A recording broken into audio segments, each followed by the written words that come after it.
This is the Aurora Cardi Wrap Shawl Crochet Pattern. This is a log cabin construction of simple double crochet stitches.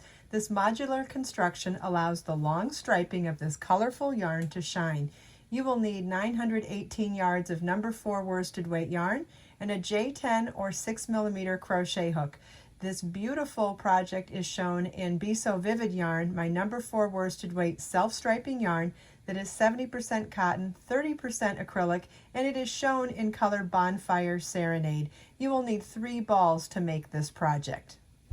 In this video, I'm going to show you how to get started on working log cabin crochet. Let's start by looking at the chart, and I wanted to show you that this is a directional pattern, meaning you work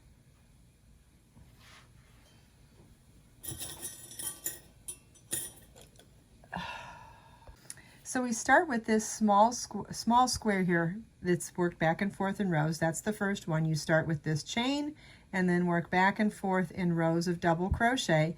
Then the second square is worked along the end of rows of the first square, worked back and forth in rows in this direction. Then the third section is worked back and forth in rows along the edges of the first and second square in this way. And then the fourth one is worked back and forth in rows along the edges of 3 and 1. And then 5 works along the edges of 4, 1, and 2. 6 along the edges of 5, 2, and 3. And 7 along the edges of 6, 3, and 4. So you end up working in a spiral, but you're never doing more than a chain 3 that counts as a double crochet and double crochets. I'm going to show you how to get started doing this square. And then after that, I'll explain what this means here for the assembly of the Cardi Wrap.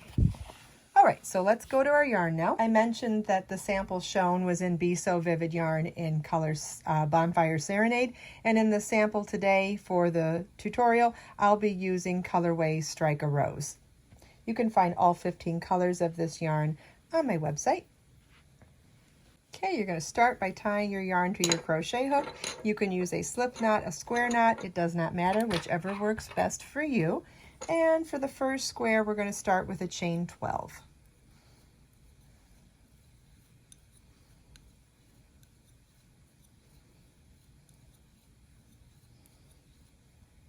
Then row 1 is to double crochet into the third chain from your hook. So we'll count back 1, 2, 3.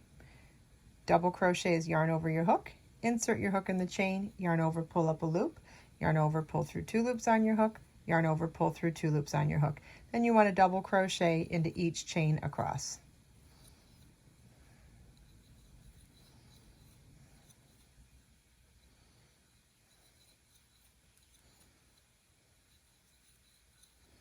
This is what your work should look like at the end of row 1. You should have 10 double crochets.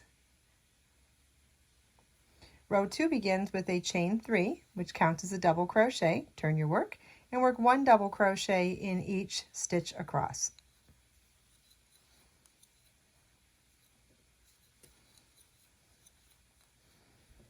And this is what your work should look like at the end of row 2. You should have 10 double crochets. Rows 3 through 5, you want to repeat row 2. This is what your work should look like at the end of row 5. Do not turn your work at the end of this last row. We're now ready to begin the second square. So we're going to rotate our square 90 degrees, chain 3, which counts as our first double crochet, and work a double crochet around the last stitch at the end of the row here. Then work 2 double crochets in each row end stitch across.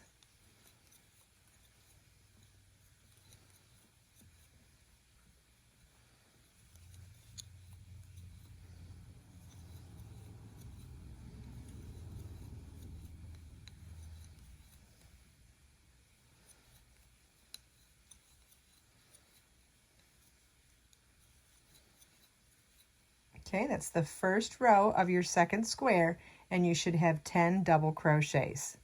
Row 2 begins with a chain 3. Turn your work. Chain 3 counts as the first double crochet, and work 1 double crochet in each stitch across. Then rows 3 through 5, you also want to repeat row 2.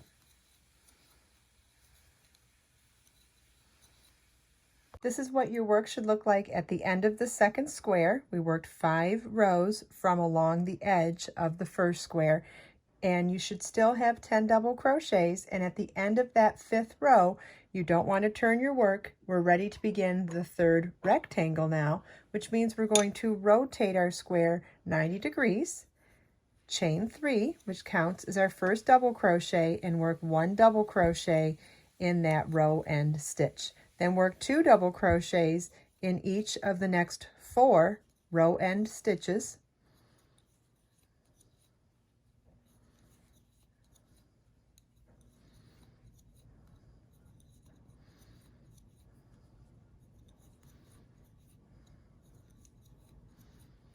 Then work 1 double crochet in each chain across the bottom edge of the first square. There should be 10 along there, so that at the end of row 1 of your 3rd rectangle, you should have 20 double crochets.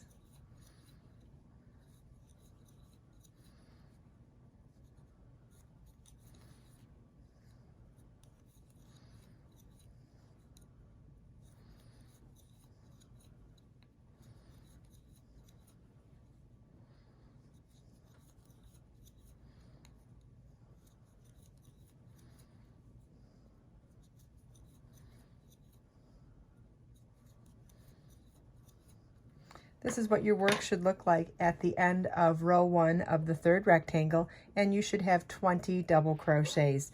Rows 2 through 5 are going to be chain 3, turn your work, chain 3 counts as your first double crochet, and 1 double crochet in each stitch across.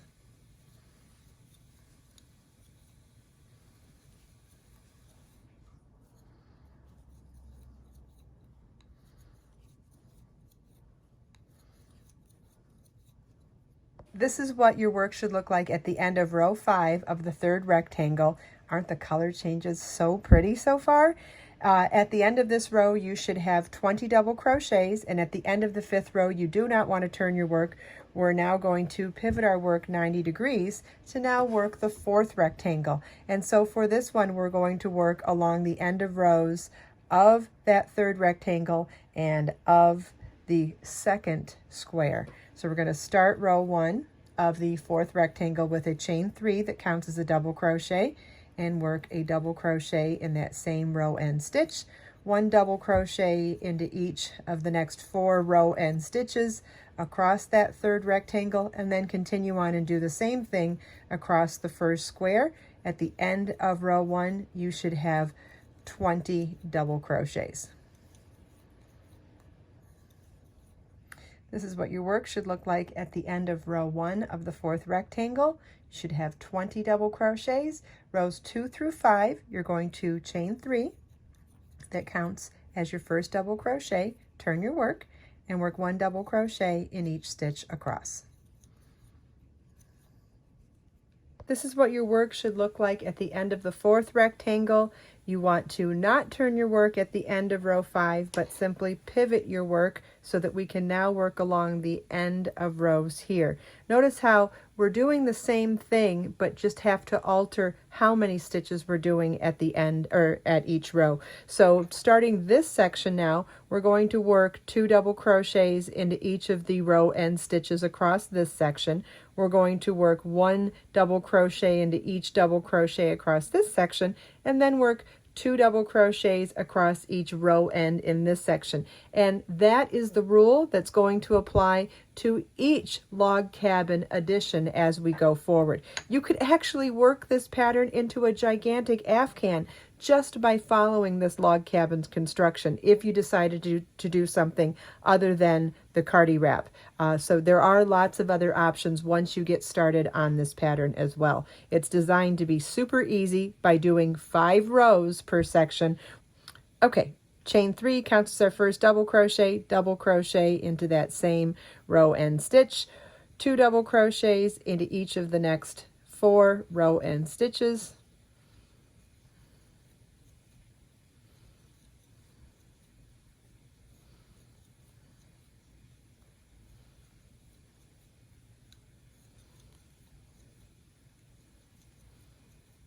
1 double crochet in each double crochet across this middle section, keeping in mind that the first double crochet was a chain 3 that counted as a double crochet.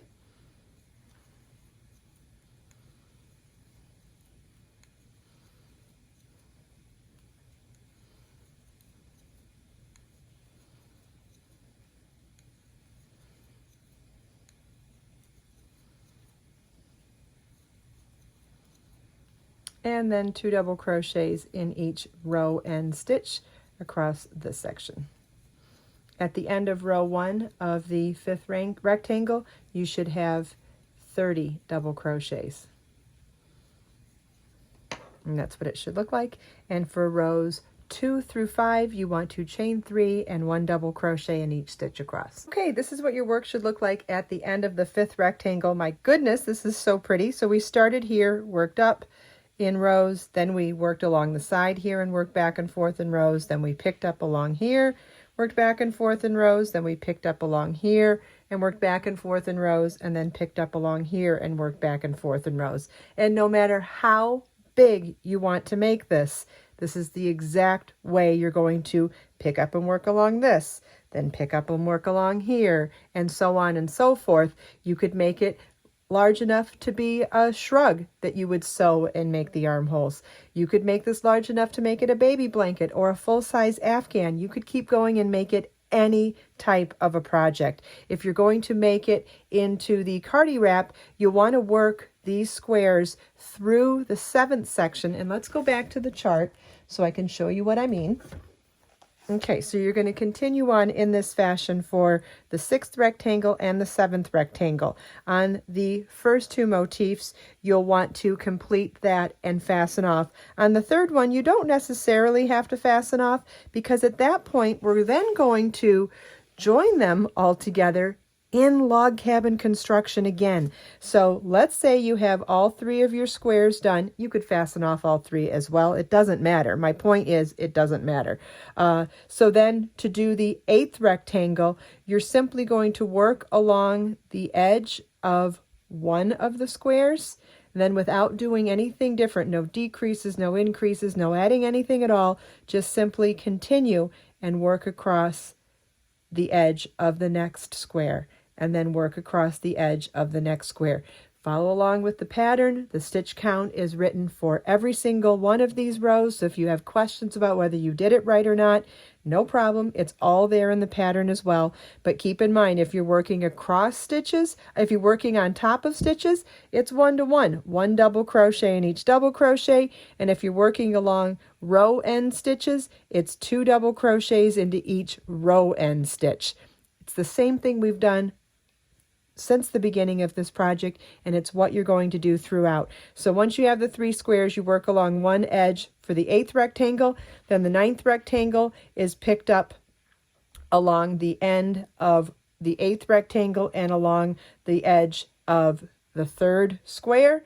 Then we'll work the 10th rectangle across that 9th and across the edge of all 3 of the squares, and then our 11th and final rectangle is worked along this edge here.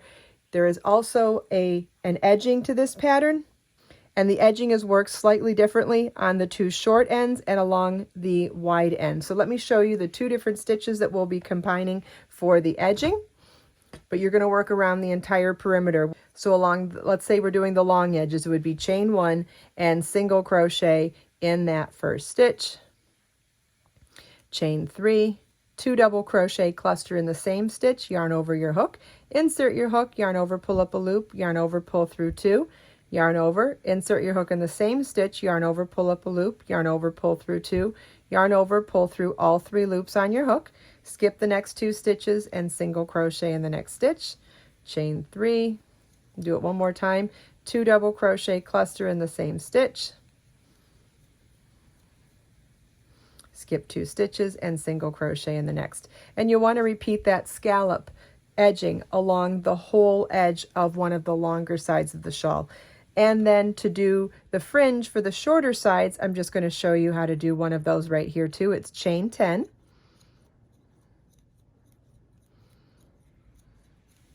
Single crochet in the 3rd chain from your hook. chain 7, and single crochet in the next stitch. Do that one more time, chain 10, single crochet in the third chain from your hook, chain 7, and single crochet in the next stitch. Okay, so a reminder, the scallop edge is for the long sides of the project, and the fringe, the chain fringe, is for the short side. So let's do that. Let's show you that again on the chart. So when doing the edging, it's going to be the scallops along here, then the chain fringe along here, then the scallops along here, and then the chain fringe along here, and then you slip stitch to join and bind off. You can find links for the pattern and this beautiful Be So Vivid self-striping yarn all in the links in the video description. I hope you enjoyed this video. If you have any questions at all, please leave them for me in the comments. Everything we talked about today, you can find as links in the video description below. Let us make time to create, share, and inspire today and every day. I'll see you in the next video.